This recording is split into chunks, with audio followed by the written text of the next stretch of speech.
Hi, I'm Belinda Carley, the Director of the Institute of Personal Care Science, and today I'm going to take you on a journey through the different acids you can use on the skin. First, let's take a look at some safety and regulatory issues you need to be aware of, and then we'll look at how we put these materials into formulations. First, let's take a look at why you'd use acid in cosmeceutical products. Using acids can be an effective way to dissolve the cement between upper cornea sites to reveal fresher skin cells beneath. It helps speed the normal exfoliation process. And when products are applied correctly and removed effectively, this can be done with relatively little irritation in standard cosmeceutical products. Acids can help to reduce pigmentation, fine lines and congestive skin disorders by ensuring good skin cell turnover and effective exfoliation, while also improving skin brightness. When I have a look at acids in a minute, I will be using the term bioavailability in your formulation. Now, this is a very important term because bioavailability refers to how much of the substance is available for potential uptake or absorption in your formulas. And when using acids, it's crucial that you formulate within very tight pH ranges to ensure you get at least 50% bioavailability out of your formula.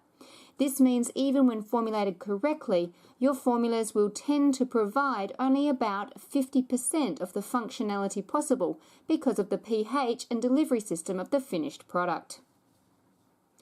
The types of acids we use in personal care products include alpha hydroxy acids or AHAs and beta hydroxy acids or BHAs. Alpha hydroxy acids include glycolic acid and lactic acid and must be in formulas at below a pH of 3.85 to be 50% bioavailable, while beta hydroxy acid is salicylic acid and must be formulated at a pH below 3 to be 50% bioavailable.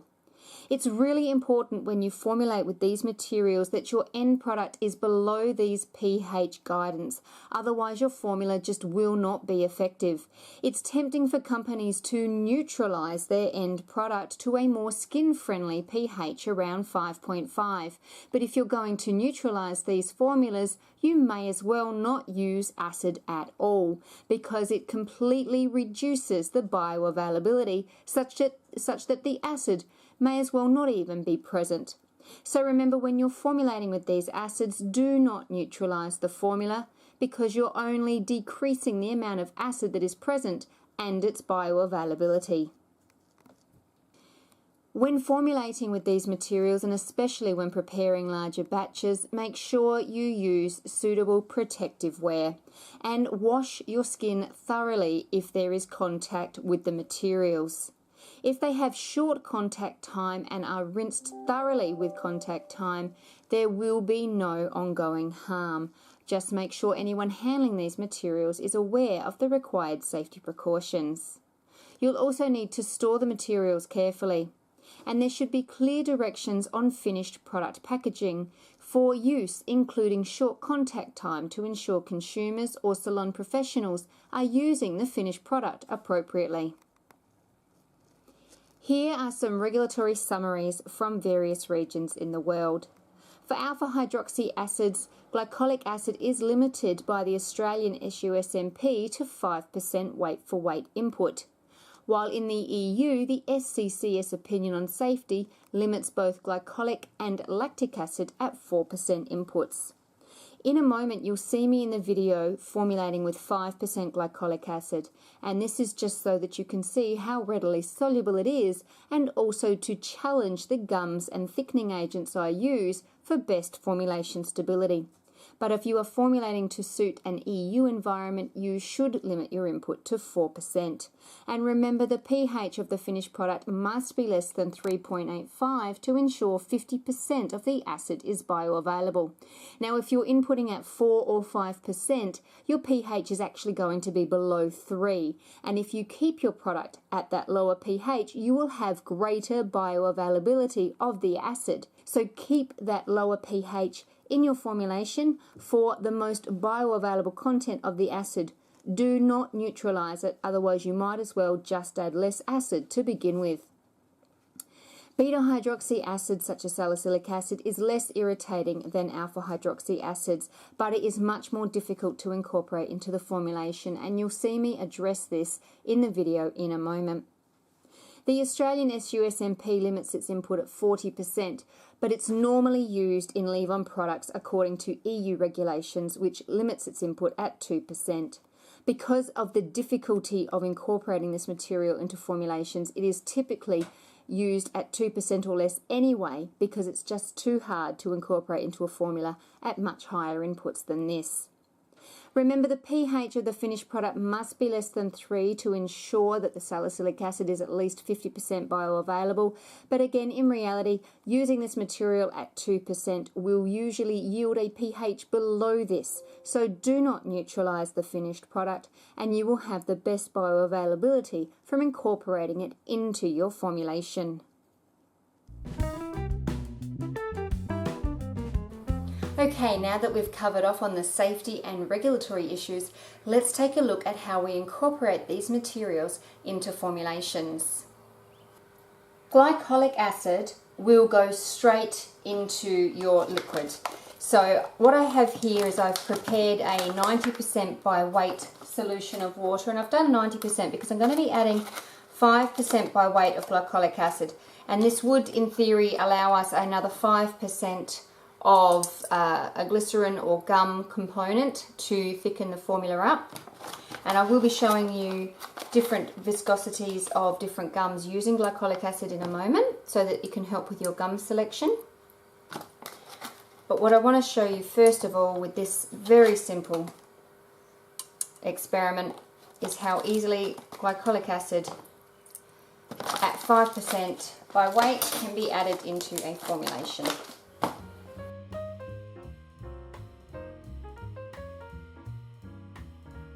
Now I'm going to show you with an 80% lactic acid solution. So again, I've got my 90% by weight of water, and because this is a 80% lactic acid solution, I'm actually adding 6.25% by weight of the lactic acid solution so that I get an equivalent of 5% lactic acid in the formula.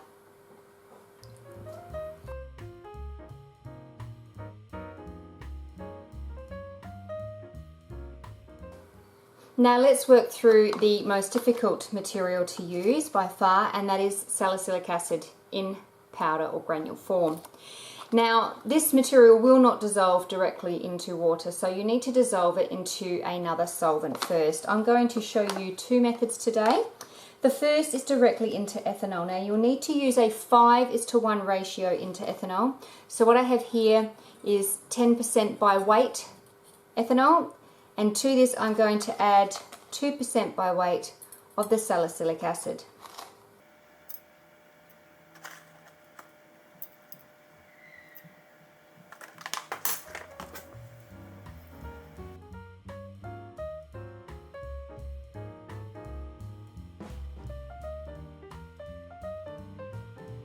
Now you need to continue mixing until all crystals have been dissolved. Then you can add this mix directly to a cream or gel. You do need to be very careful of this potentially crystallizing out into the finished product. So you'll need to make sure that you are using a very stable base, one of the gums I'm going to introduce you to shortly.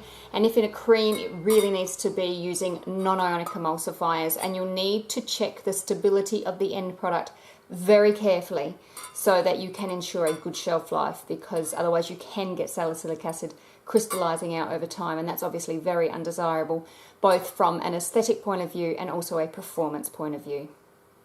Now, one of the other methods you can use to dissolve your salicylic acid is to put it into propane diol. So what I have here, and again you'll need a 10:1 ratio when using propane diol, and you'll need to heat it gently to 65 degrees to dissolve it fully. So I have here my 10:1 mix, so 20% by weight propane diol, 2% by weight salicylic acid. And now we're going to heat it gently and stir until it dissolves.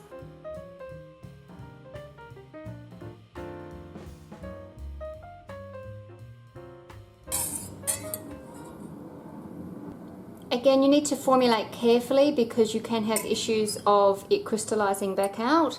So again, make sure you're using non-ionic emulsifiers and a suitable gum or polymer that will help stabilize your final system. And remember, stability testing is crucial to make sure you can obtain a good shelf life without it recrystallizing significantly such that it affects performance or aesthetics of the finished product. Now let's go through some gums and thickeners you can use that are compatible with these highly acidic environments. First one I want to show you is a very popular choice. It's natural, it's very easy to use, especially when you're using it in a slurry method, and that is xanthan gum. So I have two examples here. The first is glycolic acid at 5% using xanthan gum at 1.5%. And you can see it has gelled it very significantly. You've got quite a thick gel here, very, very stable. And this is again glycolic acid with 1% xanthan gum. So again, depending on what end viscosity you're requiring as to whether you would use the 1.5% strength xanthan gum or a slightly more flowable 1% xanthan gum. Now I want to show you another very popular choice, and this is sclerotium gum. And what I have in here is a 4% mix of sclerotium gum, just to get it really thick. So you could use anything from 2% sclerotium gum up. One of the things when using sclerotium gum, you do tend to need to leave it overnight to achieve the full viscosity modifying effect.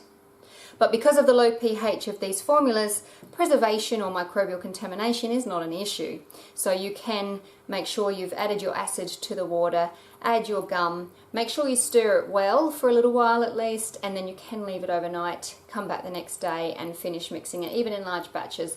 Because of the low acidity, no microbial contamination can occur. And now this is an interesting choice. This is tragacanth, which is generally used in the food industry, but because it is so good at gelling acidic environments, I have used it with the glycolic acid just so that you can see how well it gels the 5% glycolic acid. Now, one of the tricks with tragacanth gum, it does actually come looking a little strange, so you need to actually add it to your batch in the required percentage. Stir it a little, but you definitely need to leave this one overnight and come back the next day and stir it again. Even in very large batches, it does take a long time to hydrate, but as you can see, the end result is extremely effective at gelling your very acidic environment. So if you were to create emulsions with any of these acids, remember the pH needs to stay very low for the acids to be bioavailable, which means you'll need to use good high HLB non-ionic emulsifiers and one of these gums or polymers to help stabilize your solution. And that will help get you the best solution or emulsion possible with the best possible shelf life, even with these highly acidic environments.